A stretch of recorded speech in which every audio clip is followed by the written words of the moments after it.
मैं सुमन Dwivedi ST channel में आप सभी का हार्दिक स्वागत एवं अभिनंदन करती हूँ। पिछले वीडियो में हम लोग निराला जी के बारे में जाने थे। आज हम लोग निराला जी की साहित्यिक सेवाओं के बारे में चर्चा करेंगे। महाकवि निराला जी का उदय छायावादी कवि के रूप में हुआ था। महाकवि निराला जी का उदय छायावादी कवि के रूप में हुआ था। इन्होंने अपने साहित्यिक जीवन का प्रारंभ जन्मभूमि की वंदना नामक एक कविता की रचना करके किया। इन्होंने सरस्वती और मर्यादा पत्रिकाओं का निरंतर अध्ययन करके हिंदी का ज्ञान प्राप्त कर लिया। जूही की कली नामक कविता की रचना करके इन्होंने हिंदी जगत में अपनी पहचान बना ली। छायावादी लेखक के रूप में प्रसाद पंत और महादेवी वर्मा जी के समकक्ष ही इनकी गणना की जाती है। ये छायावाद के 4 स्तंभों में से एक माने जाते हैं। हिंदी साहित्य में छायावाद है और छायावाद जो सन 1918 से 1936 ईस्वी तक चला, तो उसके 4 प्रमुख कवि माने जाते हैं। जयशंकर प्रसाद जी, सूर्यकांत त्रिपाठी निराला जी और सुमित्रा नंदन पंत जी और महादेवी वर्मा जी, यानी 4 प्रमुख कवियों में से निराला जी एक है।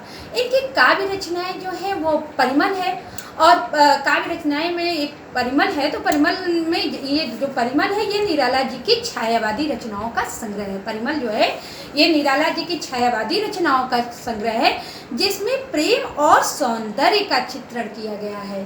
परिमल में प्रेम और सौंदर्य का चित्रण किया है और इसमें बादल राग, भिक्षुक तथा विधवा आदि प्रगतिशील रचनाएं भी संकलित हैं। अनामिका, इसके 2 संस्करण प्रकाशित हो चुके हैं।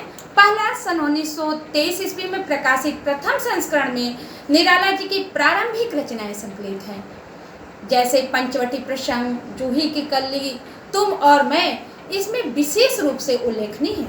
और इनका द्वितीय संस्करण सन 1931 ईस्वी में प्रकाशित हुआ। इसमें राम की शक्ति पूजा, सरोज स्मृति, दान और तोड़ती पत्थर संग्रहित है।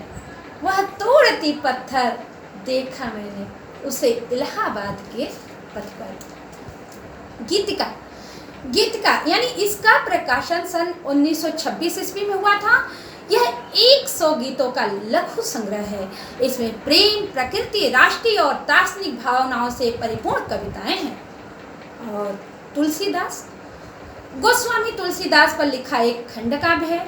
ऐसे ही इनकी रचना कुकुरमुत्ता, नए पत्ते, ये 2 व्यंग प्रधान कविताओं के संग्रह है। कुकुरमुत्ता और नए पत्ते जो है ये व्यंग प्रधान रचनाओं का संग्रह है। इसमें सामाजिक भ्रष्टाचार पर तीखे व्यंग किए गए हैं।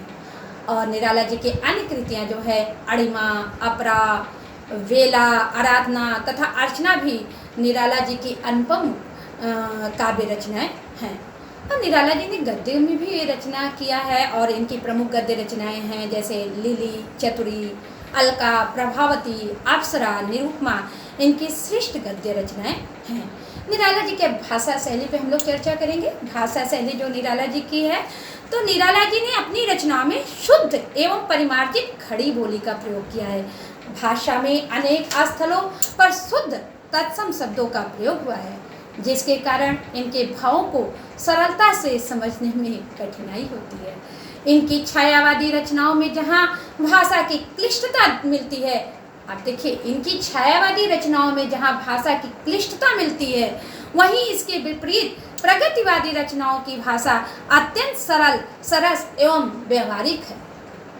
छायावाद पर आधारित इनकी रचनाओं में कठिन एवं दुरूह शैली तथा प्रगतिवादी रचनाओं में सरल एवं सुबोध शैली का प्रयोग हुआ। इस तरह हम लोग अंत में एक निराला जी की कविता को पढ़ेंगे कि मेरे पड़ोस के वे सज्जन करते प्रतिदिन सरिता मज्जन। मेरे पड़ोस के वे सज्जन करते प्रतिदिन सरिता मज्जन। झोली से पुए निकाल लिए, बढ़ते कपियों के हाथ दिए। देखा नहीं उधर फिरकर जिस ओर रहा वह भिक्षु इतर। चिल्लाया किया दूर दानव, बोला मैं धन श्रेष्ठ मानव। इसी के साथ मैं अपनी वाणी को विराम देती हूँ। अगर आप लोगों को ये वीडियो पसंद आया हो तो प्लीज़ अधिक से अधिक लाइक, शेयर और सब्सक्राइब करना ना भूलिएगा।